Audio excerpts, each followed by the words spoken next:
Alright, we've got our last layer. It's set to overlay with a mid-gray. And I have my burn and my dodge tools set up somewhere around 3/4 on midtones for both of these. As you can see here. And I've got a pretty tiny brush. And I'm going to go ahead and zoom in on an area here. And if you're not using a Wacom tablet, you can either use your zoom tool or Control plus minus will zoom in and out for you. We're going to come in, and now we're just going to start to take some of the information that our filters have given us, and we're just going to fill that out a little more. Now, I always tend to work with light coming from the upper left corner. You can choose any way you want. I personally like this one, but whatever you want to do, as long as you're consistent with your texture. And then I'm just going to look around, and I'm just going to kind of pull out some detail here.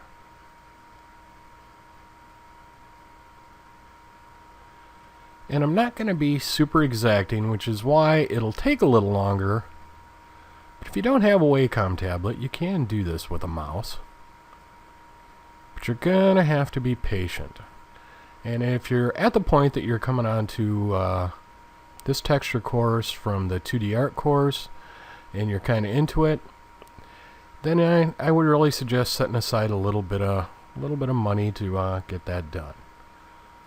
So I'm finding these dark areas, and I'm just kind of picking some area a little to the right of them to pull out detail. I'm not being super exacting. And I'm not keeping lines connected for crazy long lengths. I'm just continuing to work it out.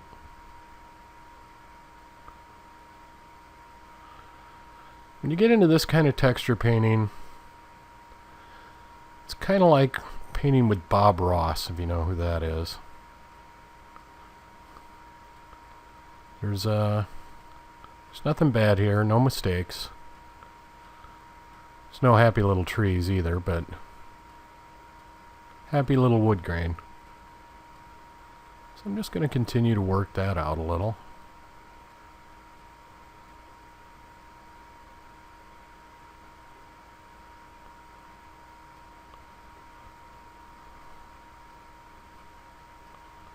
Kind of liking that. As we go along,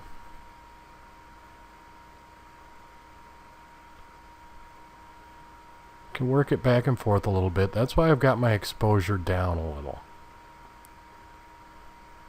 so that I can go back over lines a little bit. And again, it's kind of like when we were painting our big heavy strokes on our second layer. As you're starting out, you're going to look at it and go, man, mine looks like garbage. I hate it. This isn't working. What's he trying to teach me? Well, I'm trying to teach you a process. And you have to trust that. Just kind of go with the flow. You'll begin to see, and you can work back and forth. Some people put in all their darks first and then work on all their lights. Some people like me go back and forth. Some people do them on separate layers. You can have, right now I have an overlay layer with 50% gray. You can also do a couple different layers with screen and multiply for light and dark. But this way works pretty good and just kind of blends everything together. I'm pretty happy with it. So I'm also going to come in and going to find some of these dark areas of interest. I'm going to pull those out too. Now I have a Wacom tablet again, which means I have pressure sensitivity, which means I can choose how heavily I'm pushing on my pen, which makes life a little easier. And if you're working with a mouse, you're not going to have that. So what you're going to have to do is probably bring that exposure down even further. So you have to go over things a few times. You can kind of pick and choose how many times an area gets gone over. Now you'll see my darker brush here, I'm painting these pretty big areas, and it's a little bigger than my Dodge brush. But don't be afraid to change those up, because the brush size is going to impact what this looks like. If I bring this a little bit bigger here, really lightly work that in. And then maybe down here I'm going to make that really small.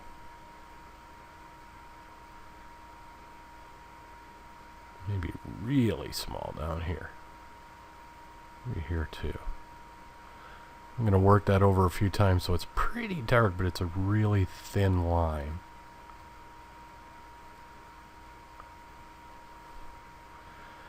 And you'll begin to see, as we do this, there is no rhyme or reason where I'm doing this. I'm just kind of following my eye. Just letting it happen. Got these darkened areas here. If I switch over to my lighter side, if I make that a little bit bigger, definitely going to bring my exposure down though, because that's really going to pop out quick.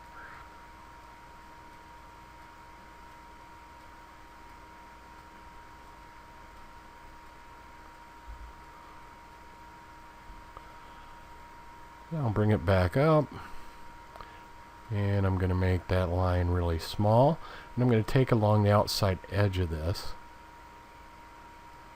just kind of paint in an actual edge.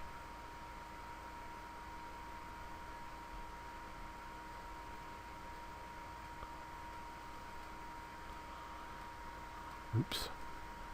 I always bump that button on my pen. Terrible habit. Now I've already lightened this, which means working with midtones is getting tough right there. So I'm going to bump it to highlights. Ooh, definitely bring that exposure down. Not going to worry about undoing that.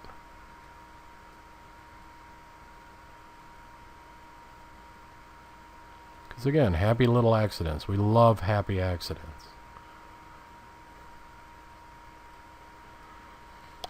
Alright, now let's just go ahead and back out for a little bit. Just so you can kind of see what's going on as we back up. How that texture really starts to pop out. We get these highlights of light off this far edge and these shadows kind of built in. And it's starting to really look like it's got some interesting texture to it. We're starting to get a really good painterly look. Now, I will show you one I did when I spoke earlier about getting straighter lines and getting cleaner work. I did not do this layer on this texture. And I took my fibers layer and made it very, very straight. And that gave me a much more cartoony kind of look, which I then used a heavy layer to go in and bring out the blacks. And I didn't do very much bringing out of the highlights. And then I added a bunch of stuff later, but you get the idea. It's an entirely different but still valid look. But it's using the exact same techniques that we're using here.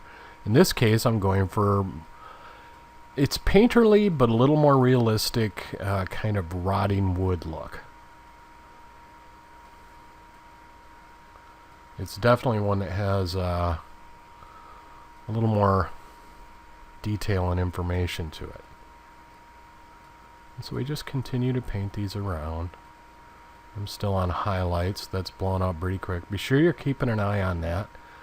Especially with a mouse, that could get very troublesome very quickly on you, so you want to be really careful about how you use it. We're going to find some of these little details of dark. Just kind of pull that out. Because now we're building a bunch of different depths. See how it looks like just a little nick out of it instead of these big rotting chunks. We can do the same thing over here. And I'm not going to make all of my light and dark the same amount of light and dark. I'm going to let that vary. just like we used our fibers and our filters to give us some variance. So I've got my hand kind of do what it wants.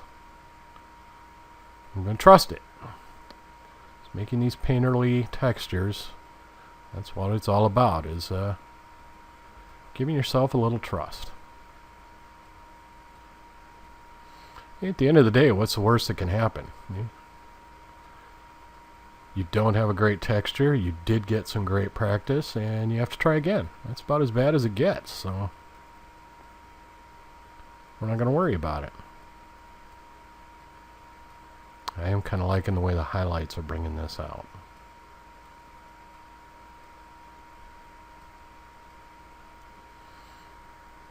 Alrighty, I'm going to pause the video here, and I'm just going to continue to do what I'm doing. Before I pause, I do want to talk about the kind of time you invest in doing this. Now, this is a labor-intensive process. Don't let anyone tell you that they're whipping out these textures in 15-20 minutes. That would be a load of garbage. A whole texture like this, if I did the whole 1024 by 1024 thing, with practice, I would expect to put a couple of hours into that texture, at least. And if you're new to this, you're probably going to invest some more time. That's all right. But what I'm going to do is pause, and then I'm just going to kind of do this upper corner. And then I'll come back and I'll show you some other things we can do to play around and get some stuff going like this with it. With, albeit, a slightly more realistic look. But I will pause the video here, and I will see you in the next one. Well, I guess it won't be the next one. I'll see you in a moment. Actually, I'm looking at it. We're at 12 minutes, so let's make it the next one. We'll see you in video 3 of the painterly videos, and we'll finish this up.